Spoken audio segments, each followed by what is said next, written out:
नमस्कार दोस्तों, स्वागत है एक बार फिर आपके अपने YouTube चैनल के करते हैं। दोस्तों आज के इस वीडियो में हम गुजरात जायंट्स और यूपी वॉरियर के बीच हेड टू हेड कंपैरिजन करने वाले हैं, जिससे आपको अपनी फैंटेसी टीम बनाने में बहुत ही हेल्प मिलेगी और साथ ही मैं प्लेइंग 11 भी बताऊंगा। दोस्तों यदि मैं बात करूं दोनों ही टीमों के head to head records and stats की, तो ये दोनों ही टीमें कुल 7 बार आमने सामने आई हैं, जिसमें गुजरात जायंट्स ने 4 मुकाबला तो वहीं यूपी वॉरियर ने 3 मुकाबला अपने नाम किया था। दोस्तों वीडियो में आगे बढ़ने से पहले आपको बता दूं कि यदि आप मेरे इस चैनल पर नए आए हो तो मेरे इस वीडियो को लाइक कर लें और चैनल को सब्सक्राइब कर लें, क्योंकि मैं इस चैनल पर इसी तरह के क्रिकेट से रिलेटेड अपडेट्स लाते रहता हूं। दोस्तों यदि मैं बात करूं दोनों ही टीमों के ओपनर्स की, तो यूपी वॉरियर की तरफ से किरण नौगरे और मैग लैनिंग, तो वहीं गुजरात जायंट्स की तरफ से वेद मुनि और सोफी डिवाइन खेलती हुई नजर आएंगी। इन दोनों ही टीमों के ओपनर्स का 2025 का रिकॉर्ड देखें तो यूपी वॉरियर की किरण नौगरे ने कुल 8 मुकाबलों में 173.03 के स्ट्राइक रेट से 154 रन बनाई थी, जिसमें एक अर्धशतक भी शामिल था। तो वहीं गुजरात जायंट्स के वेद मुनि ने 9 मुकाबलों में 128.11 के स्ट्राइक रेट से 237 रन बनाई थी।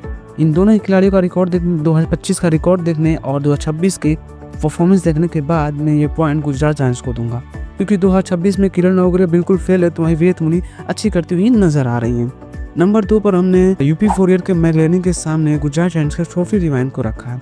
यदि मैं मैग लैनिंग का रिकॉर्ड देखूं तो इन्होंने 9 मुकाबलों में 118.97 के स्ट्राइक रेट से 276 रन बनाए थे, जिसमें 3 अर्धशतक शामिल था। तो वहीं सोफी डिवाइन ने 10 मुकाबलों में 125.93 के स्ट्राइक रेट से 136 रन बनाया था।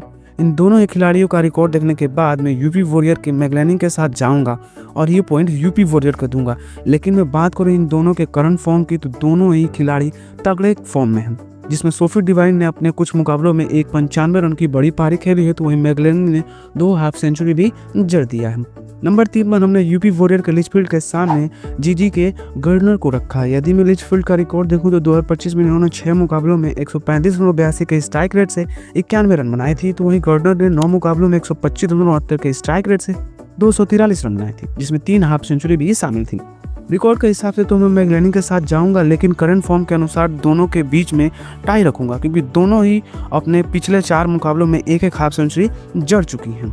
नंबर 4 पर हमने यूपी वॉरियर के हरलीन देओल के सामने जीजी के कनिका आहूजा को रखा है। यदि मैं हरलीन देओल का रिकॉर्ड देखूं तो इन्होंने कुल 9 मुकाबलों में 114.02 के स्ट्राइक रेट से 232 रन बनाया था, जिसमें एक हाफ सेंचुरी शामिल थी। तो वही कनिका आहूजा ने 8 मुकाबलों में 120.90 के स्ट्राइक रेट से 81 रन बनाई थी।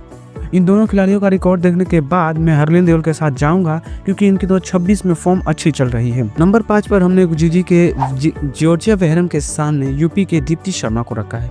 यदि मैं यूपी वॉरियर के दीप्ति शर्मा का रिकॉर्ड देखूं तो इन्होंने 8 मुकाबलों में 114.02 के स्ट्राइक रेट से 122 रन बनाया था। तो वहीं जॉर्जिया वेहरम ने 8 मुकाबलों में 136.76 के स्ट्राइक रेट से 93 रन बनाई थी। और इन दोनों के बॉलिंग रिकॉर्ड आप स्क्रीन पर देख सकते हैं। यदि मैं इन दोनों खिलाड़ियों का करंट फॉर्म देखूं तो रन के मामले में दोनों फेल है, तो वहीं विकेट्स के मामले में दोनों एवरेज हैं। लेकिन फिर भी मैं जॉर्जिया वेहरम के साथ जाऊँगा और ये पॉइंट क्या बोलते हैं कि गुजरात जायंट्स को दूंगा, क्योंकि उन्होंने 5-6 विकेट निकाल लिए हैं।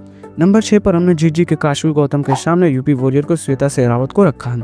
यदि मैं दोनों के पिछले सीजन के रिकॉर्ड की बात करूं तो आप स्क्रीन पर देख सकते हैं, लेकिन इन दोनों खिलाड़ियों के करंट फॉर्म के देखें तो दोनों ही फेल साबित हुए हैं। लेकिन फिर भी मैं काशवी गौतम के साथ जाऊंगा, क्योंकि इन रन नहीं लेकिन 4-5 विकेट जरूर निकाले हैं। नंबर 7 पर हमने सामने तनुजा कन्वर को रखा है। इनका पिछला सीजन का रिकॉर्ड देखें तो आप स्क्रीन पर देख सकते हैं, जहां पर तनुजा स्ट्रॉन्ग नजर आ रही है, लेकिन करंट फॉर्म के हिसाब से मैं डी के साथ जाऊंगा और ये पॉइंट यूपी वॉरियर को दूंगा। नंबर 8 पर हमने राजेश्वरी गायकवाड़ के सामने यूपी वॉरियर की सोफी इलेक्स्टन को रखा है।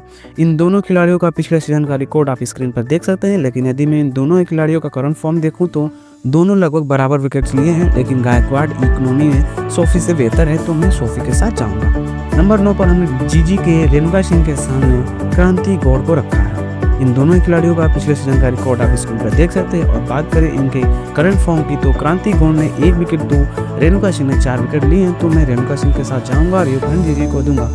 दोस्तों माफ़ी चाहूँगा वीडियो यहीं तक बना पाई।